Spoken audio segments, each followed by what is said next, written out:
کہ جو chairman senate کی رولنگ ہے کیا وہ نیشنل اسمبلی کے رولز کے ساتھ کمپیٹیبل ہے، اور اس کے لیے جو آئینی اور قانونی ماہرین ہیں ان سے بھی رائے طلب کی جا رہی ہے، اور اس کے ساتھ ساتھ اسپیکر نیشنل اسمبلی کے انڈر ایک لاء ڈویژن بھی آتا ہے نیشنل اسمبلی سیکریٹریٹ کے انڈر،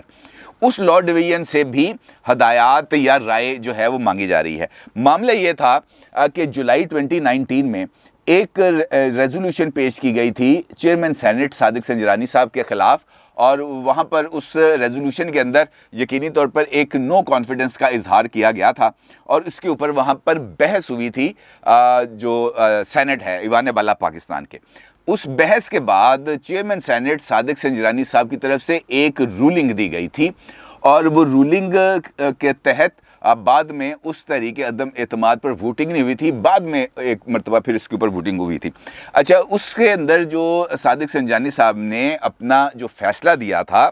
وہ یہ دیا تھا کہ چیئرمین یا ڈپٹی چیئرمین سینٹ کو ہٹانے کے لیے ریکوزیشن پر اجلاس نہیں بلایا جا سکتا،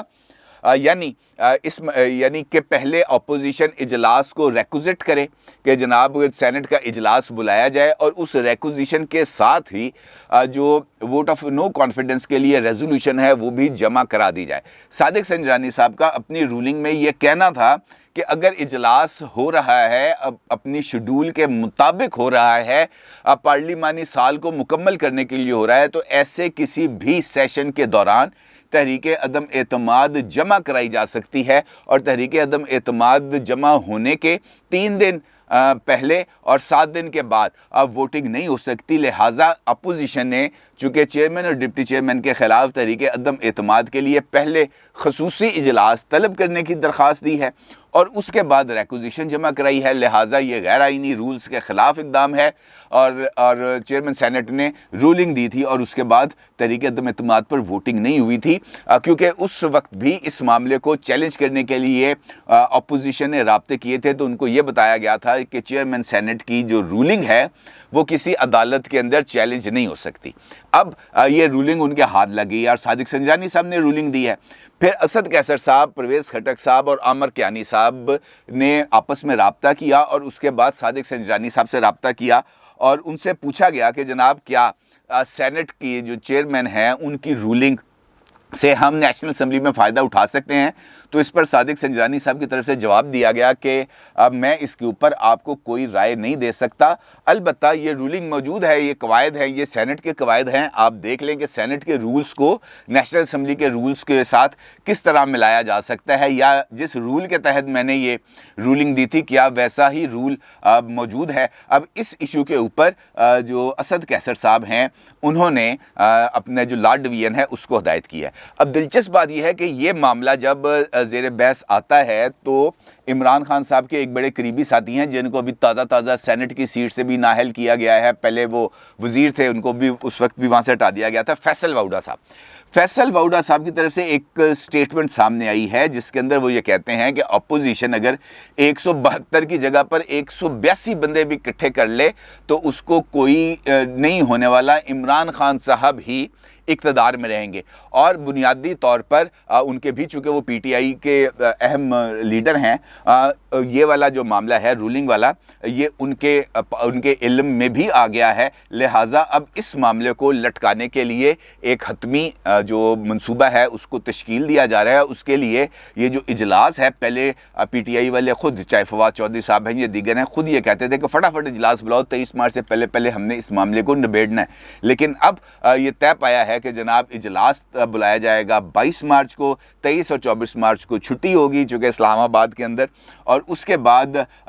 تحریک عدم اعتماد ہے اس پر ووٹنگ ہوگی 28 مارچ کو، 27 مارچ کو ہوگا جلسہ۔ اب جلسے کے اندر کیا کیا ہونا ہے وہ تو خود پی ٹی آئی والے آپ کو بتا چکے ہیں، لیکن اپوزیشن کی طرف سے بھی اس اہم معاملے کے اوپر اب کچھ پیش رفت آ رہی ہے سامنے، اور ان کی طرف سے جو امپورٹنٹ شہر ہیں ان امپورٹنٹ شہرز کو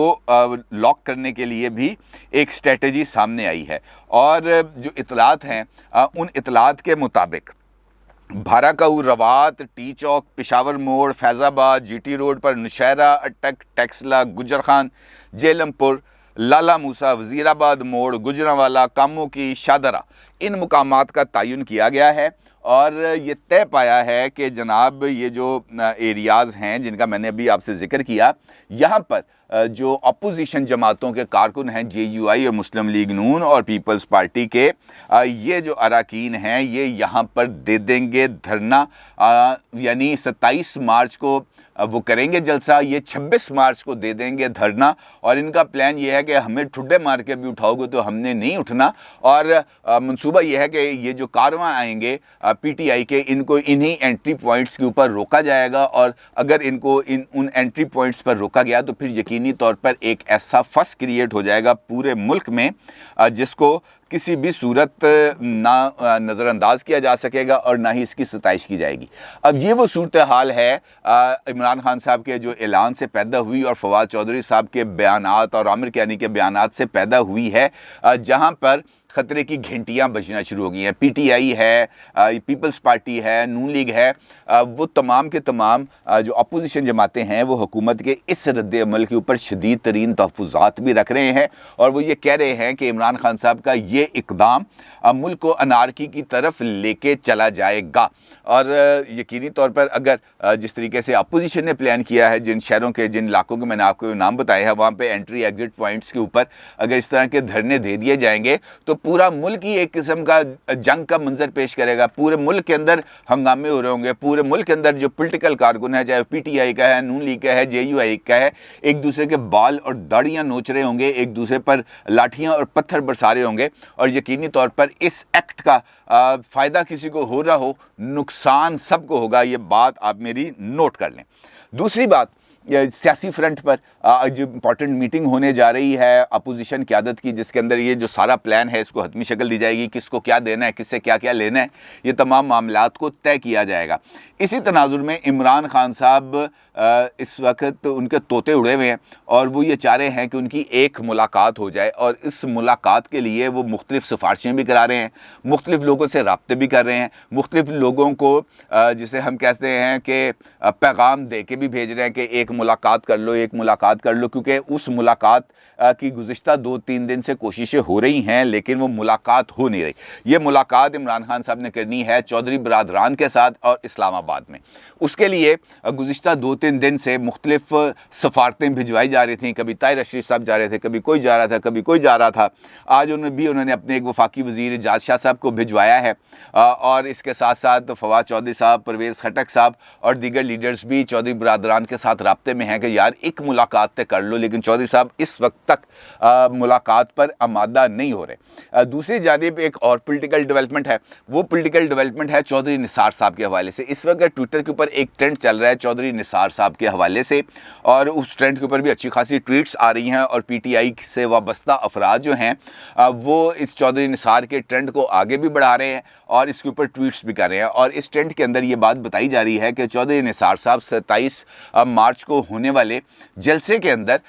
یہ جو ہے پاکستان تحریک انصاف میں باضابطہ طور پر شمولیت کا اعلان بھی کریں گے، اور اپنے ساتھ بھاری بھرکم تعداد کے اندر جو مسلم لیگ نون کے جو لوگ ہیں ان کو بھی ساتھ اس میں شامل کروائیں گے PTI میں۔ اب یہ ان کی رائے ہے، لیکن جہاں تک میری اطلاعات ہیں چودھری نثار صاحب اس وقت تک، جس وقت تک میں آپ سے گفتگو کر رہا ہوں، ان کی طرف سے ابھی تک کوئی ایسی بات سامنے نہیں آئی کہ وہ پاکستان تحریک انصاف میں شمولیت اختیار کرنے کا بارے میں کوئی حتمی فیصلہ کر چکے ہیں، یا وہ 27 مارچ کو اس کے اندر فیصلہ کریں گے، اعلان کریں گے، یا وہ اپنے ساتھ 20 مسلم لیگی جو ہے MNAs کو ساتھ لے کے آ رہے ہیں۔ بڑی obvious سی بات ہے نا کہ اس وقت مسلم لیگ نون کا جو ٹکٹ ہے پنجاب کے اندر، PTI والے وہ ٹکٹ لینے کے لیے اپنے وزیر اعظم کے خلاف ووٹ دینے کے لیے تیار ہیں۔ وہ کون ہوگا مسلم لیگی جو وہاں پر جا کے ٹکٹ کے لیے چودھری نثار صاحب کے ساتھ جائے گا؟ اور وہی چودھری نثار صاحب ہے جو اپنی سیٹ نہیں جیت سکے تھے وزیر داخلہ ہونے کے باوجود، وزیر داخلہ کو تو انہوں نے چھوڑ دیا تھا، لیکن حکمران جماعت میں رہنے کے باوجود، ترقیاتی کام کرانے کے باوجود وہ اپنی سیٹ نہیں جیت سکے تھے۔ میرا نہیں خیال کہ ایسا کچھ ہونے جا رہا ہے کہ چودھری نثار صاحب اگر آئیں گے بھی تو اتنی بڑی تعداد میں لوگوں ان کے ساتھ نہیں آئیں گے، اور اس وقت ایک سنکنگ شپ کے اندر جانا ایک پولیٹیکلی درست فیصلہ نظر نہیں آتا، اور چودھری صاحب بڑے گھاگ سیاستدان ہیں، وہ ایویں ہی کسی بھی معاملے میں نہ جائیں گے اور نہ ہی اس ڈوبتی ہوئی کشتی میں سوار کریں گے۔ اب دیکھنا یہ ہے کہ خان صاحب کی جو اس وقت مہم ہے وہ مہم کہاں تک پہنچے گی، اور وہ جو ملاقات کرنا چاہتے ہیں وہ ملاقات ہو بھی پائے گی یا نہیں، یا اس سے پہلے ہی دھڑم تختے کا اعلان کر دیا جائے گا۔ اپنی رائے کا ضرور اظہار کیجیے گا۔ آپ کا بہت شکریہ۔ اللہ حافظ۔